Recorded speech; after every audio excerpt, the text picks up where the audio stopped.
নদী তীরে মাটি কাটে সাজাইতে পাজা পশ্চিমী মজুর, তাহাদেরই ছোট মেয়ে খাটে করে আনাগোনা।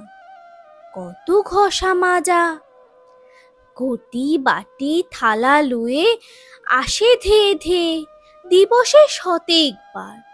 পিত্তল কঙ্কন পিতলের থালি পরে বাজে ঠন ঠন। বড় ব্যস্ত সারাদিন। তারই ছোট ভাই ন্যাড়া মাথা কাদা মাখা, গায়ে বস্ত্র নাই। পোষা প্রাণীটির মতো পিছে পিছে এসে বসে থাকে উচ্চ পারে দিদির আদেশে, স্থির ধৈর্য ভরে। ভরা ঘট লয়ে মাথে বাম কক্ষে থালি, যাই বালা ডান হাতে ধরি শিশুকর। জননীর প্রতিনিধি কর্মভারে অবনত অতি ছোট দিদি।